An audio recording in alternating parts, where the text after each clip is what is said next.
The Leap of Faith, my first big break in the music business.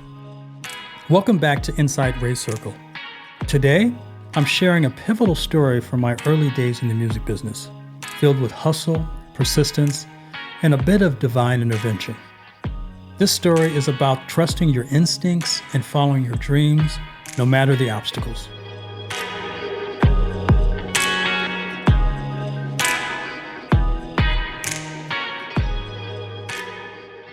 After securing an investor to fund my essential music gear, I faced the challenge of repaying the investment while managing a shoe store in Los Angeles, California. Once I felt confident with my gear, I reached out to a friend who worked at a recording studio in Hollywood. I asked him to let me know if anyone was looking for a producer. Thanks to his connections, I started getting small gigs and slowly building my reputation. One day, my friend called me with a big opportunity. A gentleman from Arizona managing a group called Four Boys and a Babe wanted an LA producer. This group had gained fame on a TV show called Star Search. Excited, I sent them a demo. But they told me it wasn't the style they were looking for. Undeterred, I asked for more specifics and got to work. I worked nonstop from 2 p.m. until the early hours of the morning, crafting a new track. By 3 a.m., I had something I was proud of. But rather than mail it, I decided to deliver it in person. So I called my assistant manager to cover the shift at the store, and I caught a bus to LAX since I couldn't afford parking fees. It was still dark when I waited at the bus stop. The streets empty except an occasional car.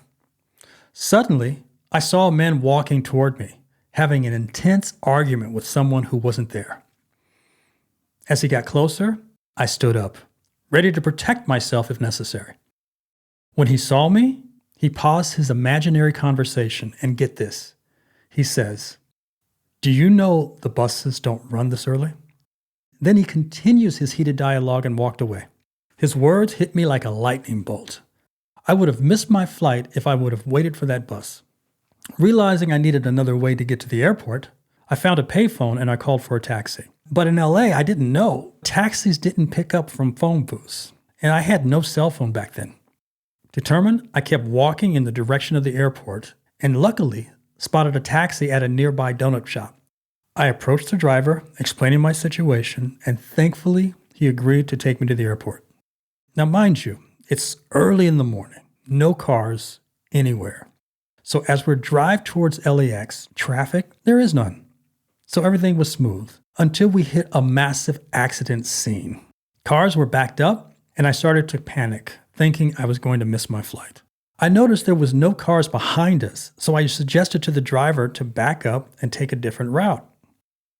After a while, he agreed, and we navigated our way through the side streets, finally arriving at the airport just in time. I sprinted through the terminal, and the airline staff, aware of my situation, held the plane for me. Exhausted but relieved, I boarded the flight to Tempe, Arizona, with my precious demo tape. Once in Arizona, I met with the studio owner. We listened to the track in his impressive studio, and he loved it. However, the final decision rested with the parents of the young performers. They would be in later, so I waited anxiously. When the kids and their parents finally arrived, I was struck by their energy and talent. After meeting everyone, the studio owner told me they would discuss my offer and get back to me. A few hours later, they offered me a contract with a $50,000 total payment, starting with 25% upfront.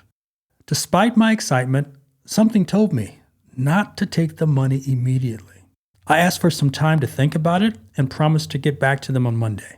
They agreed, and I flew back to LA, exhausted but hopeful. Monday morning, I called and accepted the deal. They wanted me to start the following week, which meant quitting my job at the shoe store. My assistant, unfortunately, threw me under the bus, and I lost my job. But that marked the beginning of my full-time career in music. When I returned to Arizona for the gig, the same gentleman who picked me up the first time met me at the airport.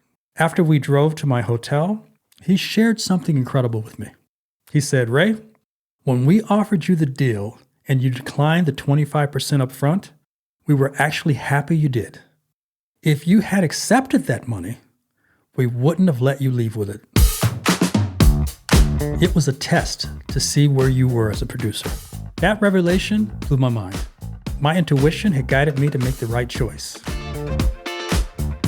This experience taught me the importance of trusting your gut, especially when taking risks to follow your dreams.